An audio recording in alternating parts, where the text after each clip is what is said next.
এবার যদি ওর সাথে দুষ্টামি করেন কোনো সমস্যা নাই, কারণ তার পেট ফুল, তার পেটে আর কোনো খিদা নাই। এবার সে আপনার দুষ্টামি নিতে পারবে। বাট আমরা অনেক সময় কি করি, বিড়ালের পেটে যখন খিদা থাকে তার সাথে আমরা দুষ্টামি করা শুরু করি। আপনি একটা জিনিস মাথায় রাখবেন, আপনার যখন পেটে খিদা থাকবে আপনার সাথে যদি কেউ দুষ্টামি করে আপনার কাছে কিন্তু জিনিসটা বিরক্ত লাগবে। আমি নতুন মানুষ অথবা আমার মাথায় একটা হেলমেট, এই জন্য হয়তো সে একটু ভয় পাচ্ছে, বাট তাছাড়া বিড়ালটা কিন্তু একদমই কিউট একটা বিড়াল। তোমার নাম কি রাখা যায় বলো, কমেন্ট সেকশনে তাদেরকে জিজ্ঞেস করো তোমার নাম কি নামে তোমাকে ডাকবো।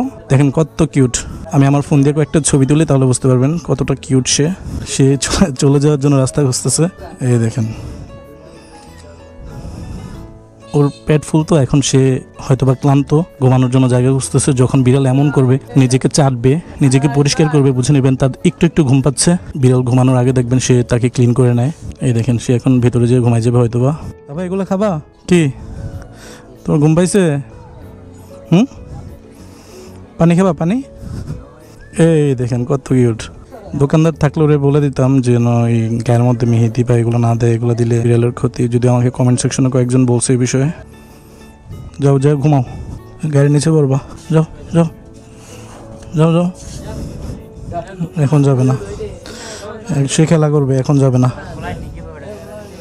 কি খুঁজতেছে একমাত্র সে জানে, ডাকতেছে হয়তোবা কোনো পোকা খুঁজতেছে। ওই দেখেন কি জানি ধরছো, নিয়ে আসো। বিড়াল কিন্তু অনেক ঘাস খায়, দুবা ঘাসগুলা।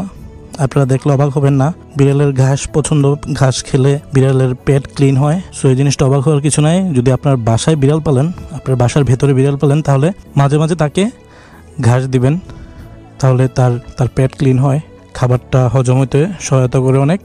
দেখেন সে কই উঠছে। এই তুমি এখান থেকে নামবা কিভাবে? এই দেখে নামতেছে। নামো। তাকে যে পালে, উনি যদি দোকানে থাকতো তাহলে ওনাকে আমি বলে দিতাম যেন তাকে আর কখনো মেহেদি না দেয়। এটা তার জন্য অনেক খারাপ।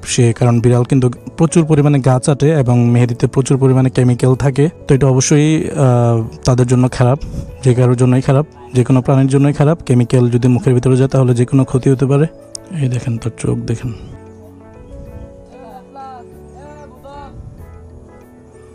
নামো, আসো। আমি তো নামার অপেক্ষা করতেছি, সে নামলে চলে যেতাম, সে তো নামতেছে না। আসো। আমি তাকে একটু স্পেস দিই।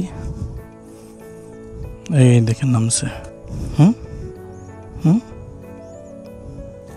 এই দেখেন কি করে, ওই দেখেন কি পরিমাণে দুষ্ট দেখেন, চিন্তা করছেন? মিয়াও, দেখি তো কি। যাই, টাটা, আবার আরেকদিন আসবো। এটার ভিতর দিয়ে তো ওরে মুরব্বী আরেক ঝামেলা করবো। দুষ্টামি করার মোডে আস। তোমার কি হয়েছে? তোমার খুঁজে না পেলে পরে আমারও ধরবো। যাও, ওই দেখেন কামড় দে, কি যাও